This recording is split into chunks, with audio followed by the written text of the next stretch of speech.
បាទសួស្តីបងប្អូនការពីសំមិញគឺខ្ញុំបានទៅដើរកម្សាន្តលេងនៅខេត្តកំពតរមណីយដ្ឋានលិចនៅក្នុងទឹកដីខេត្តកំពត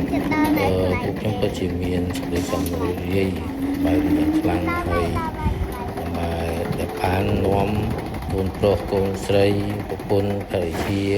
ទៅដើរលេងនៅតាមរមណីយដ្ឋានតាមពិតទៅ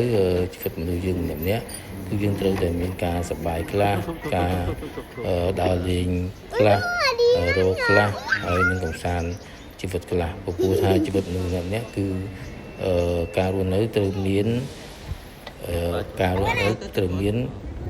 កន្លែង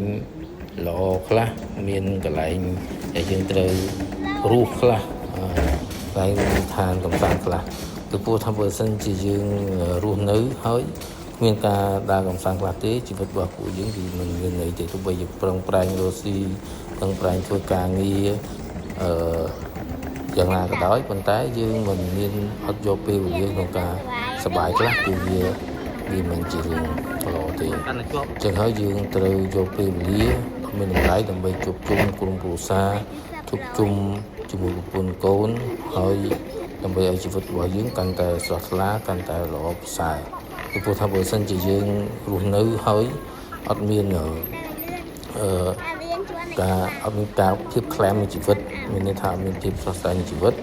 ទោះរស់នៅក៏អត់មានន័យដែរអញ្ចឹងយើងមិនអាចរស់នៅបាន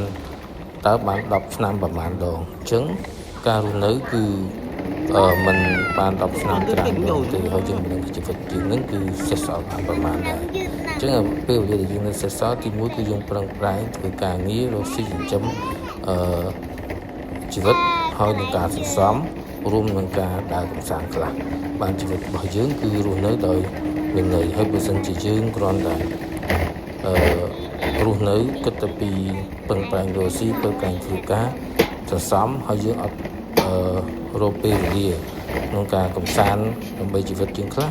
ក៏ជីវិតយើងក៏មិនសូវជាល្អប្រសើរដែរទី1គឺយើងអាចធ្វើឲ្យក្រុមគ្រួសារយើងកាន់តែមានសុភមង្គលរស់នៅបានសេចក្តីសុខសេចក្តីចម្រើនទី2គឺជួយដល់សេដ្ឋកិច្ចជាតិជួយដល់សេដ្ឋកិច្ចជាតិនេះគឺសំខាន់ណាស់គឺមានន័យថាបើសិនជាអត់ដើរកម្សាន្តទេគឺតាមវិធីខាងមួយគឺស្ងាត់ហើយធ្វើឲ្យសេដ្ឋកិច្ចជាតិរបស់យើងក៏មិនសូវរីកចម្រើនដែរអញ្ចឹងតើប្រជាពលរដ្ឋយើងដែលគាត់អាចមានលទ្ធភាពក្នុងនិយាយចំពោះអ្នកដែលមានលទ្ធភាពថាយើងអាចធ្វើការផងសន្សំប្រាក់ផងហើយសល់លុយកាក់ខ្លះអាចនឹងដើរកម្សាន្តផងដើម្បីឲ្យជីវិតយើងកាន់តែស្រស់ស្រាយហើយរាយហើយរស់នៅបានប្រកបដោយសុភមង្គលព្រោះគ្រួសារមួយបើសិនជាយើងមិនមានការដើរកម្សាន្តការជួបជុំនោះទេគឺសុភមង្គលក្រុមគ្រួសារនោះគឺអត់សូវមានទេអញ្ចឹងហើយយើងត្រូវព្យាយាមបង្កើតនៅទំនាក់ទំនងគ្រួសារប្រពន្ធកូនឲ្យមានសុភមង្គលឲ្យមានភាពលោកលើនឹងគ្នាល្អប្រសើរជាមួយគ្នាហើយបើសិនជាយើងរស់នៅជាមួយក្រុមគ្រួសារហើយយើងគិតតែពីរស់ស៊ីហើយគិតទៅពីធ្វើការហើយគិតទៅពីសន្សំហើយយើងអត់មានការដើរកម្សាន្តខ្លះទេអាហ្នឹងគឺទំនាក់ទំនងរវាងក្រុមគ្រួសារហ្នឹងគឺមិនសូវជាផ្សារភ្ជាប់នៅមនុស្សចេតនាល្អប្រសើរទេអញ្ចឹងការរស់នៅគឺត្រូវតែមានភាពទំនាក់ទំនងល្អជាមួយនឹងគ្រួសារប្រពន្ធកូនដើម្បីឲ្យជីវិតគ្រួសាររបស់យើងពោពេញដោយសេចក្តីសុខហើយមានសុភមង្គលល្អពីព្រោះថាសុភមង្គលនេះគឺសំខាន់ណាស់សម្រាប់ក្រុមគ្រួសារនីមួយៗបើសិនជាយើងមិនចេះបង្កើតសុភមង្គលទេគឺជីវិតយើងគឺរស់នៅគឺអត់មានន័យទេចឹងក៏យើងចេះបង្កើតសុភមង្គលបង្កើតនៅល្អជាមួយនឹងគ្រួសារហើយចំពោះជីវិតគូគឺត្រូវតែមានការទំនាក់ទំនងល្អត្រូវតែមានការយោគយល់ការអធ្យាស្រ័យការអត់ឱនសម្រាប់បលេខនេះទៅព្រោះគឺមានន័យថាយើងត្រូវតែមានធ្វើជាប្តីស្វាមីត្រូវតែមានចិត្តមានព្រមវិហារធម៌4មេត្តាករណាមុទិតាឧបេក្ខានៃការការជួយការយោគយល់អធ្យាស្រ័យគ្នាហើយការរស់នៅក្នុងគ្រួសារព្រោះតែយើងមានការ ប្រស្រ័យតាក់ទងល្អហើយនឹងការយោគយល់ជាស្រ័យពីពុះការចេះអត់ធ្មត់ការចេះអត់អោនការចេះជួយគ្នានេះគឺសំខាន់ណាស់ការរស់នៅក្នុងជីវិតជាគ្រួសារនេះហើយបើសិនជាយើងនៅក្នុងជីវិតគ្រួសារហើយយើងអត់ចេះយោគយល់ជាស្រ័យគ្នានោះទេគឺមានន័យថាជីវិតយើងគឺអ្វីក្រៃនោះឡើងនេះរស់នៅអត់មានសុភមង្គលទេអញ្ចឹងសុភមង្គលនេះគឺវាចាំបាច់សម្រាប់ក្រុមគ្រួសារមួយការបង្កើតសុភមង្គលវាមិនជាអ្វីដែលលំបាកទេខ្លះគាត់ថាគាត់ទៅពីលុយគឺអាចបង្កើតលុយបានក្រុមគ្រួសារខ្លះគាត់មានលុយច្រើនតែគាត់បង្កើតសុភមង្គលអាហ្នឹងគឺសម្រាប់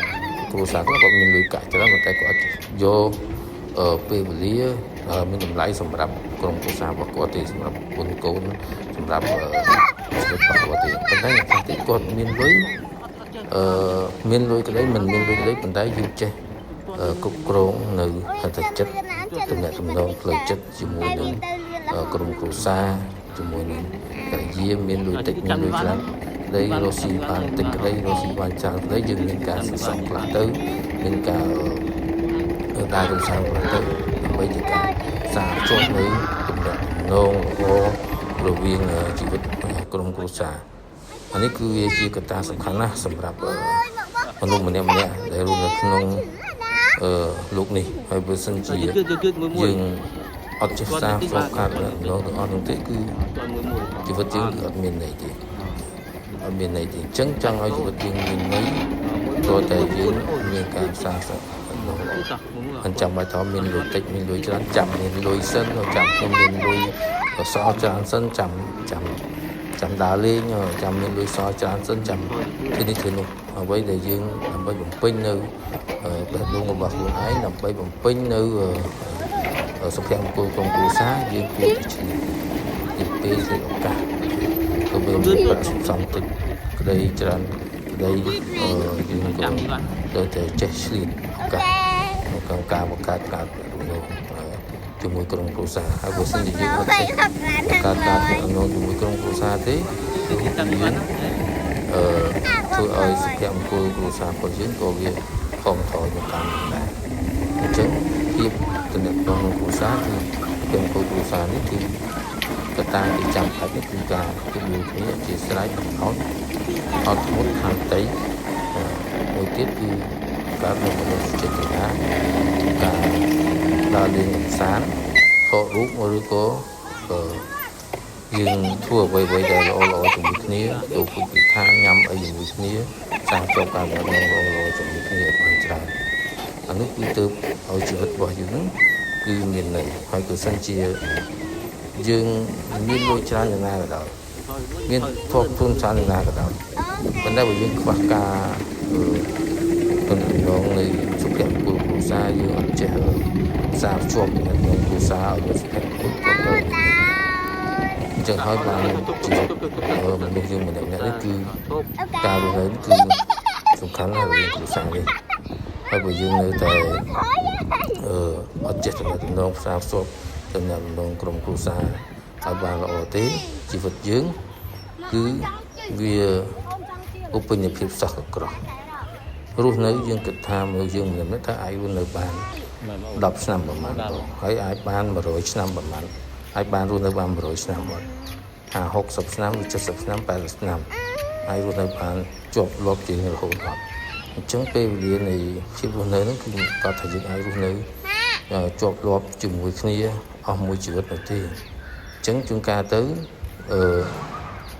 ជីវិតរបស់យើងគឺមិនទៀងសង្ខារធម៌ទាំងឡាយគឺមិនទៀងអញ្ចឹង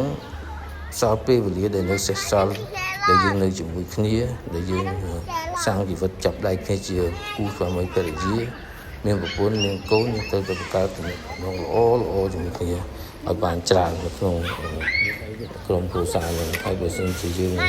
អត់ចេះបង្កើតទំនាក់ទំនងល្អជាមួយគ្នាក្នុងគ្រួសារឲ្យបានច្រើននិងផ្សារភ្ជាប់នឹងសុភមង្គលបានច្រើនទេជីវិតពេលវេលាចេះតែទៅមុខពីមួយថ្ងៃទៅមួយថ្ងៃពេលវេលាចេះតែកន្លងផុតទៅមួយថ្ងៃទៅមួយថ្ងៃ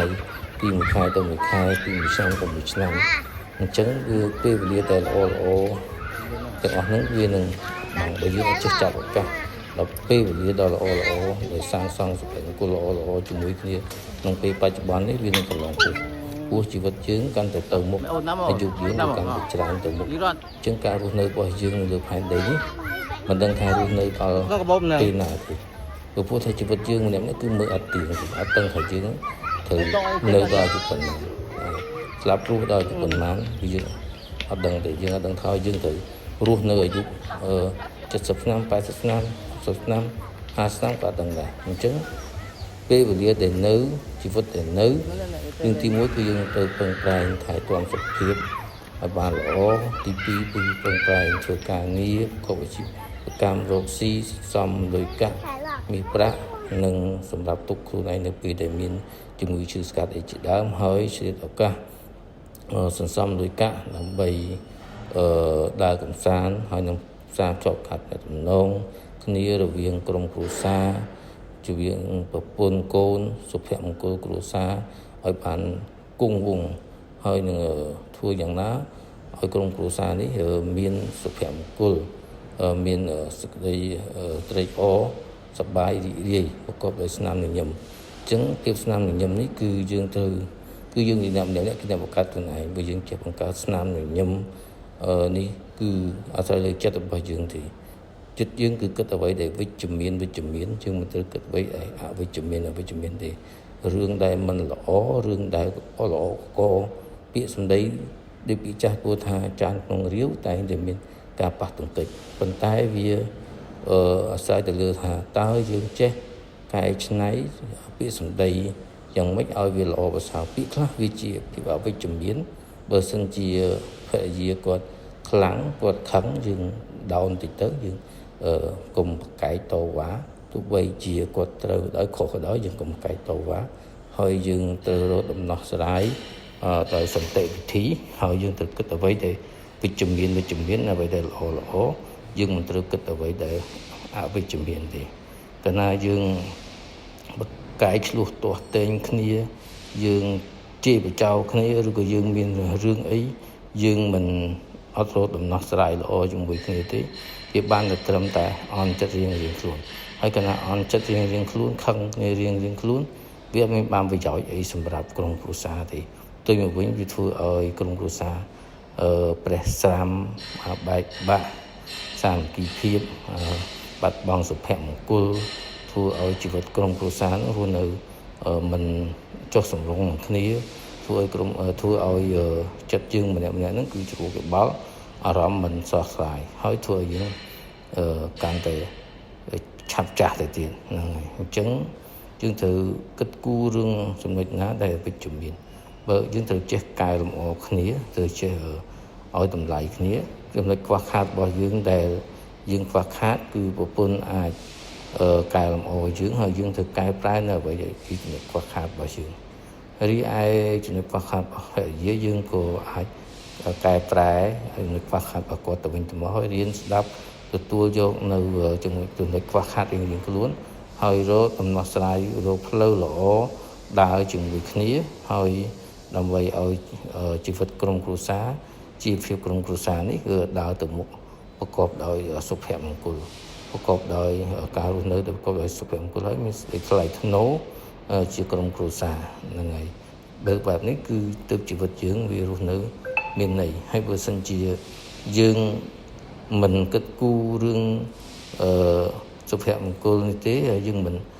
ខ្វល់ខ្វាយរឿងសុភមង្គលនេះទេយើងរស់នៅដោយភាពសោកក្រោះគឺពិបាកក្នុងការរស់នៅណាហើយការរស់នៅយើងត្រូវតែសំខាន់គឺភាពចុះសម្រុងហើយភាពចុះសម្រុងនោះគឺចុះសម្រុងយ៉ាងម៉េចគឺចុះសម្រុងទាំងផ្លូវកាយទាំងផ្លូវចិត្តនិងការទទួលយកនៅអ្វីដែលជាចំណុចវិជ្ជមាននិងអវិជ្ជមានរៀងខ្លួនហើយរកផ្លូវដើម្បីដោះស្រាយបញ្ហាទាំងអស់ដើម្បីឲ្យឈ្នះនៅរាល់បញ្ហាទាំងអស់ដែលកើតឡើងនៅក្នុងជីវភាពប្រចាំថ្ងៃហើយធ្វើយ៉ាងម៉េចឲ្យជីវភាពការរស់នៅរបស់យើងជីវិតរបស់ខ្លួននៅគឺពោរពេញដោយភាពវិជ្ជមានមានន័យថាយើងគិតតែរឿងល្អគិតតែរឿងដែលធ្វើអ្វីដែលទទួលផលទទួលប្រយោជន៍ហើយ